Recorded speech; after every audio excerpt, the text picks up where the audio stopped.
welcoming Chad Abbott. Thanks, guys. All right, so Donald Trump. What do you know about him? What comes to mind? Shout it out. Run for president. You're fired. Okay, good. Kind of a lot of negative things. Is that what I'm hearing?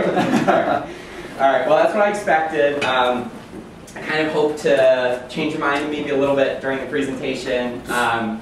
So, what's he famous for? What do you guys know him from? How do you? I mean, you know who he is. How do you know who he is? Richer than God. Money. Okay. So specifically, yeah. So business, right? So some of his organizations, you guys probably know him from. Really, really famous. The Trump Organization is his real estate development company. It owns all his hotels, things like that.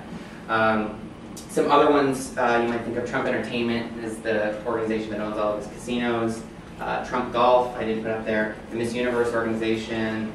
The Apprentice, he's written a bunch of New York Times bestsellers, and other things back through history that you guys may or may not be familiar with. At one point he owned an airline, Trump Airline, things like that. So, kind of a lot of information on him. I think his opponents, one of the things that they like the least about him is kind of his startup story. I think Rick might be a little bit of a critic going on about self-starters. Donald Trump wasn't a self-starter. I think everybody knows that. His dad was. Fred Trump made a lot of money. Fred's parents died at a really young age, and he saw a lot of opportunity in the real estate market and built this huge company called Elizabeth Trump and Son. And so Donald had a lot of opportunities growing up. When he was 13, he went to the New York Military Academy, actually upstate. When he graduated from there, he came back to the city. He went to Fordham for 2 years, and then transferred to the Wharton School of Business, one of the top business schools in the country. So right when he graduated from there, he came back, helped his father run Elizabeth Trump and Son, ran it with his father for a number of years. He had a housing project out in, I think it was Ohio or something like that. It was one of Donald Trump's first actual projects. He bought this kind of failing housing development that nobody would buy units in, and turned it around in the course of a year and a half and sold it for about $4 million more than they paid for it. So that was kind of his first big project. So he was met with a lot of kind of success early in his life, in school, right after school. But I think my favorite part of Trump's story is after that, when he kind of ran into some trouble. And so, although he wasn't a self-starter, he definitely had the experience of building himself from the ground up after things kind of fell apart for him. So the 80s were kind of like his high point. He made a ton of money in the 80s, opened these hotels in New York. And then in the early 90s, he started running into trouble. There was kind of an economic downturn in a lot of the markets that he was selling in.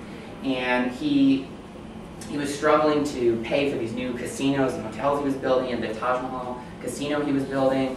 He couldn't pay for it. He was financing it with all these junk bonds, and he had the creditors wanting their money back. And one of his hotels, I think it was Trump Plaza Hotel, yeah, Trump Plaza, filed for Chapter 11 during that time. So he was having a lot of kind of business bankruptcy problems. Unfortunately for Donald, he had personally guaranteed a lot of these loans, so they turned into kind of personal bankruptcy problems as well. It was really a good thing when he was getting the credit, because he personally guaranteed him, he was able to get a lot of credit that he might not otherwise have been able to get. But at the same time, his neck was on the line, so to speak, and so he kind of saw it all come crashing down during the 90s. Kind of, I think, the low point, and one of my favorite stories that he likes to tell about it, it's in one of his books, I think, The Art of Deal. He writes about how this one night he had lost basically everything. He couldn't get credit, so he couldn't buy anything. And he kind of took a walk, his apartment in Trump Tower on Fifth Avenue, you guys know. So he started kind of just walking down Fifth Avenue trying to figure out what to do. And some of you guys might have heard this story. He kind of passed a bum on the street, a homeless guy with like a seeing eye dog, whatever, that we see all the time in the city. And you know, in that moment, he realized that that bum on the street was worth about $900 million more than he was, because he owed his creditors about $900 million. And so after that, you know, this was kind of how he summed it up in an interview for the paper. But he realized that he was worth less than this guy on the street. After all he had built, he had already made his first $1 billion by this point, and now he was worth less than this guy on the street. And that was really the point that changed him. He got motivated again when he realized that. He said, I can do better than this.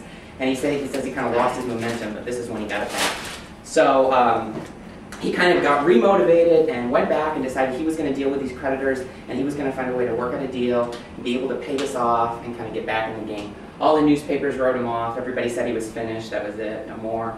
But this one night, he was kind of feeling good about it, and the banks were calling him. One of the banks in New York that kind of managed his loans for them, didn't write them, but managed them for him, called him and said, look, all these people are calling us. They want you to pay.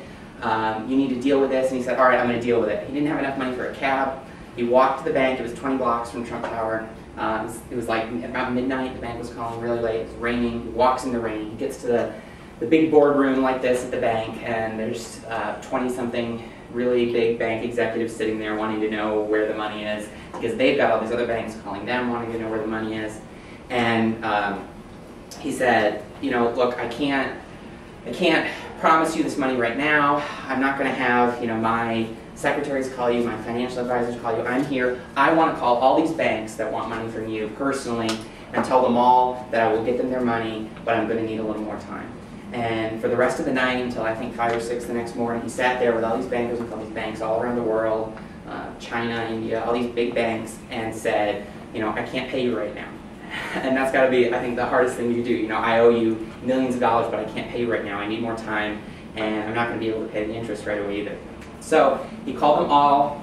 Almost all of them were understanding when they finally got a call from him. He was able to get these extensions, and that kind of led back to his resurgence during the late 90s. And he was really, really excited about coming back. He was stronger than he was before. The experience changed him. It made him realize that he can't lose his motivation, his drive.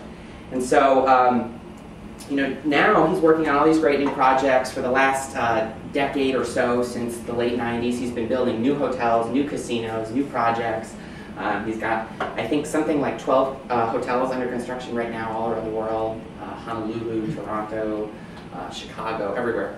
And he's really starting to kind of make himself even bigger than he was in the 80s, which is a big deal for him. But the thing that I like the most about Donald Trump is that through all this success, he stayed grounded in a few things. And it's not something that you guys are probably familiar with, because most of the time the publicity we see about him is very negative, but he is very dedicated to his family. He's had, you've read about the problems he had with his wives and things like that, but his kids are the most important thing to him. If you read his books, that's just so evident. His kids mean everything to him, and he puts them first consistently. Here's a picture of him with his youngest son. But his kids mean everything to him, and his parents, I think, are some of the people that he respects probably the most. If you ask him, who do you look up to, he says, my dad and my mom. Because he recognizes the opportunities they gave him. He may not have been a self-starter, but he's very appreciative for the opportunities he got, and he knows he is what he is because of what his dad was able to teach him and give him. So I think one of the things I respect most about him is his family. If you watch any of the interviews he's been doing recently with this whole presidential thing, he's done so many interviews, and everybody says, well, you're a Republican, you're cold-hearted, yada, yada. So, but one of the things he always says is, well, I'm a Republican, but I have a big heart. He always likes to describe himself as having a big heart. And I had heard that before, and I was like, well, yeah, maybe, I don't really see that. But I recently read this story about him that really changed my mind about that. And at first I didn't believe it, and I had to go check it and verify it, because I was like, there's no way. But he won't talk about this, because again, I guess it's one of those things that, one of the few things about him he actually likes to keep understated. During the construction of one of his hotels in Atlantic City, he was on a limo ride back to New York late one night, and his limo broke down. Something was wrong with it. I'm not sure what. And it's like the middle of the night, and there's no limo, and there's a limo phone, but it wasn't working, so they didn't have a cell phone or anything like that back at this time. And And there was a mechanic that happened to be driving by and stopped to see if he could help. The mechanic was kind of a poor guy, unemployed, had no idea who Donald Trump was, had no familiarity with him, just thought he was a guy who had a car that wasn't working. And so the mechanic was able to get the limo running for him. And Donald said, "What can I do for you? You know, how can I repay you?" And the mechanic said, "Well, I don't want any money, but I can't really afford to send my wife flowers anymore since I've been employed, so could you just send my wife some flowers?" And so Donald said, "Yes, I will." And so sure enough, 2 days later, the flowers arrived at the guy's house, and sure enough, there's a note in it from Donald Trump saying that he paid off their mortgage for them. So I think it's just a little story, and it's anecdotal, I know, but it really shows me that he's pretty serious when he says he has a big heart. You know, he has a lot of goals, a lot of things he wants to accomplish, but I think there's this other Donald Trump that a lot of us aren't as familiar with, and that's how I want to leave it with you guys. Thank you.